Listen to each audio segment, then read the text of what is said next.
How's it going, everybody? My name is Chase Keep and welcome to my channel. Today I want to make a video talking about the 30-day digital declutter, digital detox, social media cleanse, whatever you want to call it. There's a bunch of different names for it, but I want to make a video about it today because I really do think that it's one of the best things you can potentially do with your time. I think right now especially, this is one of the best, most difficult, but also most beneficial challenges that you can try doing in your free time starting today.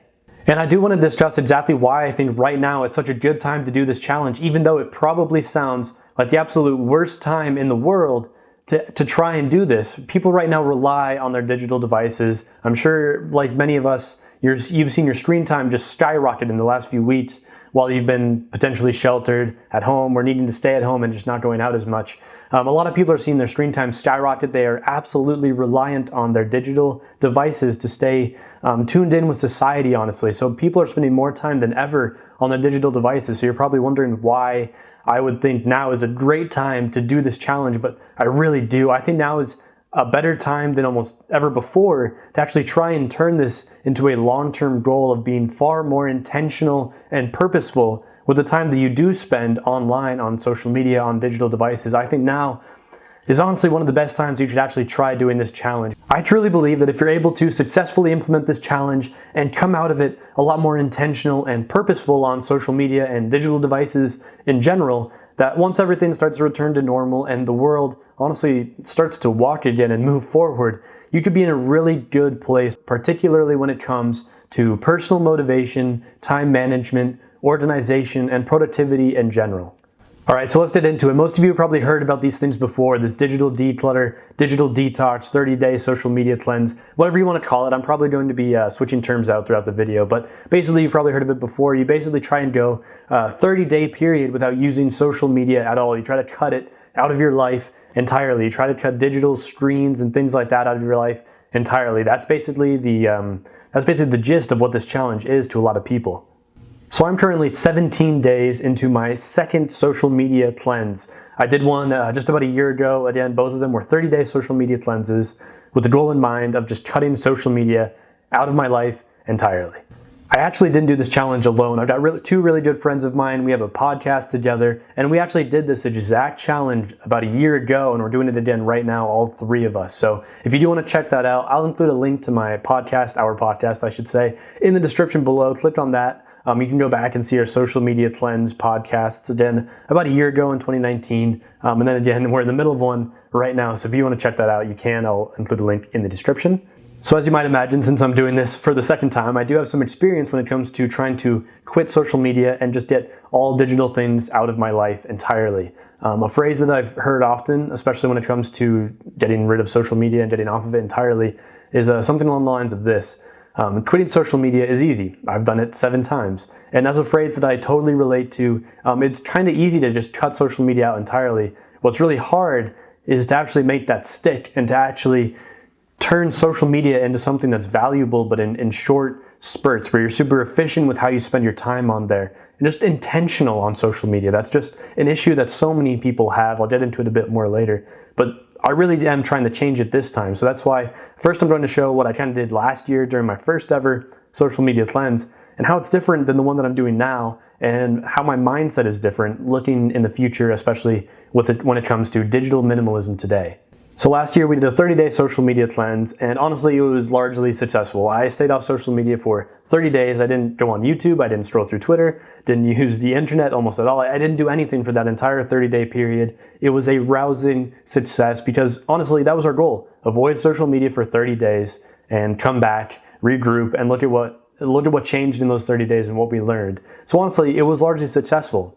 The thing is, only a few months later, I was really stuck back in those bad habits that I had before the cleanse. It really hadn't changed anything. I found myself once again staying up late at night watching YouTube videos, scrolling through Twitter while at work, doing things that are just so mindless and unnecessary that they really do hurt your motivation, and you feel annoyed that you do them, but you're also just kind of almost addicted to doing them again and again and again. And it really was not a long period of time after the cleanse that I was stuck in that exact same bad habit and routine that I was in before. And I'm sure a lot of people can relate to this exact type of thing. If you're someone who finds yourself late at night, you were watching YouTube videos earlier about something that you really care about, but suddenly you are so far down the YouTube rabbit hole that you're watching videos about Shrek being the protagonist in Star Wars. Those types of things, that's really an issue for a lot of people, and it's something that I really don't enjoy. I never wake up and think, oh man, I'm really glad that I was watching those Shrek videos last night. It's just not something that I feel, and it's really something that I want to change. And obviously that last year's social media cleanse was not successful in the long run.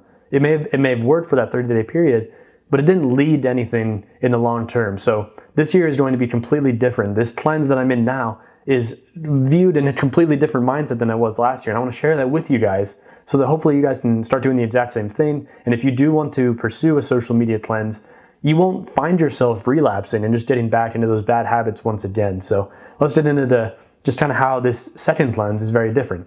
One of the biggest differences when it comes to this social media cleanse that I'm in the middle of right now, it's actually that I have a goal in mind. Last year it was almost this spur of the moment, quit social media and let's see what happens. It was just kind of almost experimental, right?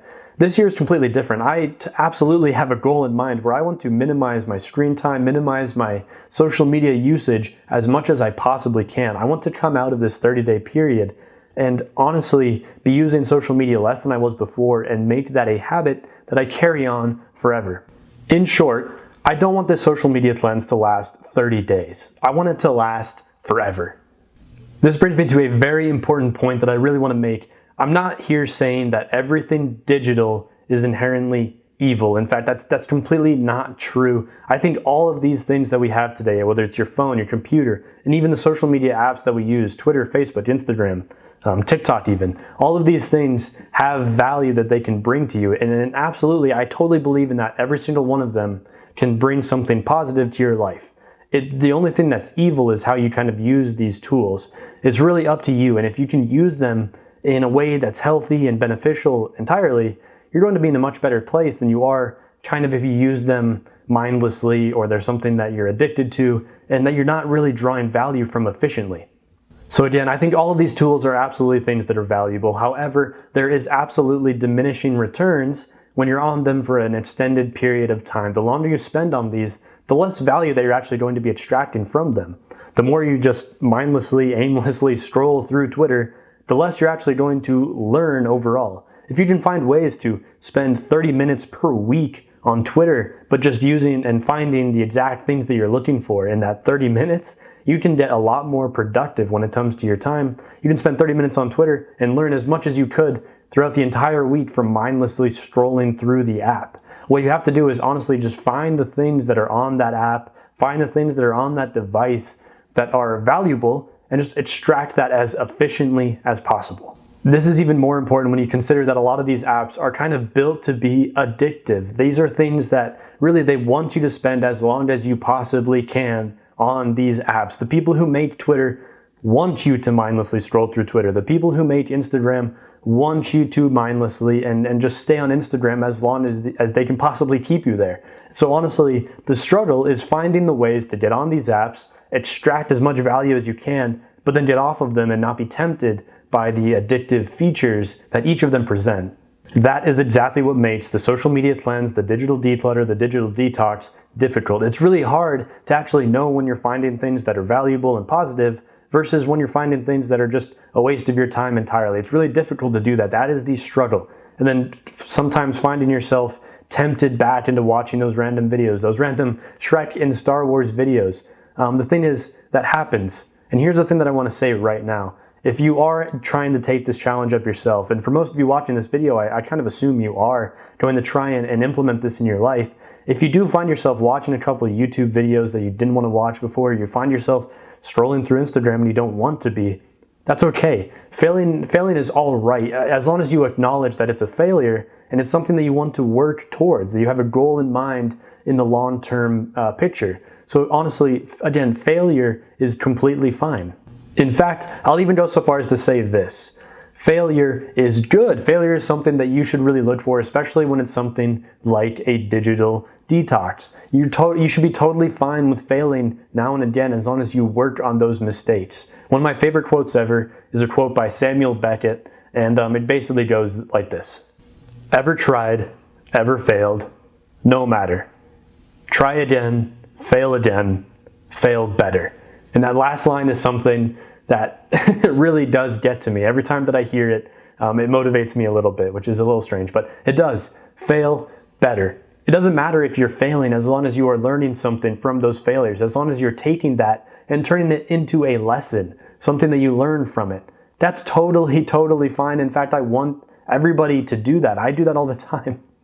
It's funny saying that you fail all the time, but I totally do, and I'm totally fine failing, but failing a second time is something that I try to avoid at all costs. So learn from those failures and take it and turn it into something that is a lesson. So bringing this back to the digital declutter, if you're in the middle of your 30-day period and you're suddenly scrolling through Instagram all over again, and you realize that you are, the mindset that I don't want you to have is that all is lost, I've ruined the challenge, and I'm never going to be able to succeed at this, I'll never be a digital minimalist. That is 100% the mindset that I do not want you to have. Digital minimalism is something that takes practice, and it takes a lot of time to actually build those habits and turn them into just your daily routine. This is something that is going to challenge you all the time. And honestly, what you need to do is just practice every day, try and get better every week, every day if you can. And really, just remember, fail again, fail better. You might really find yourself just scrolling through Twitter or Instagram or watching random YouTube videos when all you need to do is just spend a short amount of time on each of those apps. For instance, all you need to do a few times a week, just click onto YouTube and turn that like button blue. It helps me out massively. Turn that like button blue, and yeah, let me get back into the video here, but please do that. It'll help me out, especially if you're liking the content so far. So that is my big picture view about digital minimalism and how these digital detoxes, digital declutters, and social media cleanses fit into that goal. Again, this is something that is going to require almost constant practice and is really going to challenge you every single day. And so really what I'm going to have now are a couple of tips, tricks, and like hacks that have helped me succeed in the current social media cleanse that I'm in, that helped me succeed last year, but really things that I think are going to really help you if you're trying to do this yourself and really trying to turn this into a long-term way of living, not just a cleanse for the next 20 days or whatever it may be, something that will really affect your way of living positively. Here are a few things that I think can really help you get that going, and hopefully if you can stick to them, I think they can make your life better in the long run. So here they are. My number one tip, my number one hack, this is honestly the most important out of them all. So before you do anything else, know this. If you're going to do a digital detox and you're trying to get off of social media, you're trying to spend less time on your phones or on your screens, whatever it may be, you need to have something else to fill your time with. This is going to be an issue. If you really do want to get off of social media entirely, but you have nothing else to spend your time doing, you're going to relapse. You're going to find yourself on social media again, mostly just because you have nothing else to do. You have nothing to put your time, focus, and effort into. So that is my number one, again and again and again, I repeat it, number one tip. Find something to put your time into. Maybe it's something as simple as building Legos, making puzzles, doing something like that. Maybe it's making YouTube videos. That's something that has really helped me get through it myself. Maybe it's reading a book. Maybe it's talking to other people in real life. It can be anything, but just find something or multiple things to fill your time with, because if you don't, you are absolutely going to fall back into the bad habits because there's just nothing else that you can do. My second tip is this: make it extremely difficult to access the apps that cause you the most trouble. Now, one of the easiest ways to do this is to simply delete the apps entirely from your phone, from your computer. So that now if you really do want to access, let's just say Twitter as an example, you have to re-download Twitter and then get on it. That makes it very difficult for you to do. Another quick little fix that I've got actually involves being on my phone. So here I am on my phone, and if I want to access Twitter, it used to be right there on the front page so that I could open it, click on that icon, and boom, I'm in Twitter.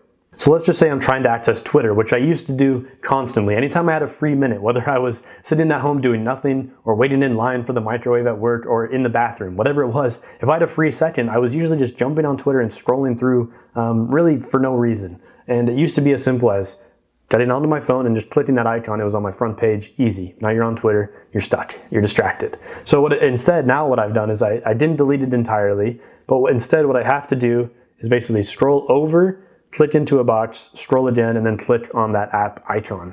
I know when I say it like that, it doesn't sound like that's a lot, but really making yourself go through those little processes to get to the app can really have a profound effect. Not only do they make it, slightly more difficult to get to that app yourself, but really during the process of doing that, you know that you're breaking your own rules. You know that you're doing something that you shouldn't be doing. It almost makes you feel slightly more guilty. And again, if this is something that you really want to do, I think that that is pretty powerful. So while you're scrolling, clicking, scrolling, you're kind of feeling bad that you're actually doing this, and that's pretty powerful. An extension of that is actually going to be tip number 3, which is to do everything that you can on your computer. Don't do anything when it comes to social media on your phone. Try to take everything off your phone that you possibly can and move it onto your computer. If you find yourself on Instagram a lot, maybe try to force yourself to spend all of your time on Instagram on the desktop. And really what this is going to do, for one, Instagram isn't exactly built for the desktop. So when you're spending your time on it, you're going to maybe be slightly annoyed, find that you're not enjoying it as much, and you'll basically get off Instagram faster. It's also just going to be a lot harder to access that. So let's just say it's late at night, you need to go to bed, and normally you'll open your phone and just scroll through Instagram. Instead, what you have to do now is like reach over, pick up your laptop or computer, turn it on, log in, and then get onto Instagram, which isn't even, built the same way that your phone Instagram is. It's hard. That'll make you really think about doing it. And again, it's something that could really make you feel almost guilty about doing it. So anything that you can do to make it more difficult for you to access those apps and then moving things on your computer as much as you possibly can, that'll really help you. Another aspect of that tip there that I wanted to touch on is actually something that I've taken from books like Digital Minimalism by Cal Newport. It actually goes into how your phones are just literally built to be addictive, specifically social media apps on your phone. Think about Twitter. If you want to refresh your feed, all you have to do is scroll up to the top, a little swipe of your thumb, and suddenly, boom, brand new content is right there for you. You get that 2 seconds of euphoria, the little 2-second high, and you're back to just scrolling through more and more content. And that just can continue for as long as you want. All you have to do is scroll up and then flick of your thumb, and you've got more things to scroll through. All you have to do for YouTube videos, click, you're watching a video, you can fast forward through a bunch of them, scroll, click on something else it's literally that easy, and it's built to be that easy. They're trying to keep you on those apps as long as possible. If you're on your computer, at least you have to type some things, you have to scroll with the mouse pad. It makes it slightly more difficult, but really your phone is built to be addictive. So if you can take anything that you normally do on your phone, move it onto the computer, you could really start to avoid some of the temptations that your phone and those social media apps on your phone carry. Tip number 4, this is actually a really big one as well. Keep track of your successes and your failures. If you find yourself going an entire day without going onto Twitter once, boom, that's a success. Be happy about those things. Don't just let that fall by the wayside or think that it's just kind of a normal thing and you want to get into it. Be happy about that. Make yourself hyped up to actually accomplish those goals, because if you really care about this, there's no better motivator than just wanting to, in your heart of hearts, accomplish that goal for the day. And with that, if you're tracking your failures, every single time that you mess up, you go through a day and you realize, man, I spent a decent amount of time on Instagram today. I wish I didn't do that. Actually track that. Actually show that you failed that day. Maybe have a calendar. And every single time that you find yourself on social media that you don't want to be, put a big red X on that entire day. At the end of the month, if you find that so many days and you have this giant red X mark across the entire calendar, you know that you've just completely failed and you're failing yourself. And it'll almost make you more motivated to hopefully either change your goals so that you don't have to put those red X's on there, and maybe a little bit of Instagram is okay. But if you really do want this, you're probably going to say, man, I really need to start shifting my habits and my routines and just make this better, make this more or easier to accomplish. Tip number 5 is going to be another big one. That is notifications. If you can, turn all of them off. Get as many as you possibly can off of your phone. Turn off notifications as often as possible. This is especially relevant for people who see a notification from Twitter or Instagram or TikTok, immediately click on it, and then find themselves back in the app doing the things that they just kind of do a lot of the time throughout the day. If you are someone who sees a notification, clicks on it, back on the app immediately, this is hugely important, because if you just turn off notifications and you don't click on it every single time that a notification pops up, which, let's be honest, it's really often for at least one of those to pop up constantly. Cutting down on the notifications entirely is going to save you a lot of time. It's going to keep you off that app for much longer periods of time, which is the entire goal of this. Having 0 notifications on your phone is something that I really enjoy having, and it's something that I know a lot of my friends really do enjoy when they realize that they're going through an entire day without being distracted by some pop-up on their phone at all. and they're just able to be as productive as possible and not see that little icon pop up and feel like they need to click it, feel pressured to click on it and go see what their friend is doing in Hawaii or Belize or wherever they are on Instagram or whatever it may be. Just not having that constant urge to click on the notification when it pops up. That's something huge, and that's really a big accomplishment once you get to that point. So again, turning notifications off will help you get there a little bit faster, and it's definitely something that I encourage you to do if you're trying to really turn this social media detox into a long-term positive thing. My sixth and final tip is actually going to be the craziest. This is going to be the one that you probably click out of the video right now because you think it is completely unattainable. And to be honest, it's something that I don't do a whole lot of right now because I need my phone for work and things. But basically, this is the tip. If you can, leave your phone at home when you go out. Maybe you're going on a hike that day. Try leaving your phone at home. There's a fly in here. I'm getting attacked by a fly. Sorry. But basically, leave your phone at home. Maybe right now a lot of people are going to be sheltered in place. They're going to be staying inside their homes. Try leaving your phone like in the bathroom or in your bedroom when you go out to the living room and just leaving it there and just being away from it for as long as you possibly can. For a lot of people, it's going to be extremely difficult. For me, a while ago, this would have been extremely difficult because a lot of people, when they just have a free second, it's their phone that provides the entertainment that they need. But really, if you can start to avoid that, you're going to find that you're not really addicted to it, that you don't need it to be by your side all the time. You don't need to be constantly looking at your screen all the time. So this is an absolutely massive tip. I know it's going to be very difficult for a lot of people to do. It was very difficult for me, but just try to go out and do as much as you can without your phone in your pocket and just see how life is without the phone. And again, this is something that you don't have to do it all the time. A lot of people need their phones for work or for texting to their significant others or whatever it may be. But as much as you possibly can, try to just do that. Try to do that little challenge and be uncomfortable with it. That's just something that could be really powerful in the long run if you can see that you can live without your phone in your pocket. All right, so that just about wraps up the video. That shows kind of my tips and tricks on how to actually turn this digital detox into a long-term, truly beneficial thing for your health. But then kind of also my big picture view on these things and just kind of, if you're going to start doing it in the future, these are things that I've learned from my previous successes / failures when it comes to the social media cleanse. And hopefully this is going to be something that helps you in the future turn your lifestyle around and turn it into something that you enjoy and something that allows you to live kind of just a life that you enjoy a little bit more and makes you a little bit more happy.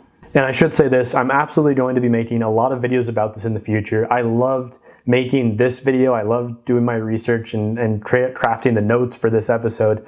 I absolutely loved it. So you're absolutely going to see more videos just like this in the future about the same topic. So if you're someone who truly is trying to get into digital minimalism and just cutting down on the time they spend on their screens and on their digital devices, please subscribe. You will never miss another upload. I almost guarantee that one of my next few videos is going to be about this. So you don't want to miss that. So again, subscribe. There's going to be an icon popping up on this side or that side. One of these sides, there's going to be a subscribe icon popping up somewhere. So absolutely click on that when you can. Turn that like button blue. Again, it absolutely helps me out so much because it helps this video to be pushed to a larger and larger audience. So if you found anything in here helpful, and particularly this, if you thought that there was something in this video that really helped you and could help more people, hit the like button. It doesn't just help me, it'll help them hopefully see this content, push it to a larger audience, and that ultimately just helps everybody, I hope. So do that for me. Comment down below if there's anything that you would like to talk about. I love responding to comments, and I guarantee that I will respond to yours, especially if it's something about digital minimalism. I love talking about this. So if you have any questions, absolutely hit me up down below. But yeah, that just about wraps up this video. I love making it. I hope you guys enjoyed it as much as I did. And with that, I will see you guys all again next time.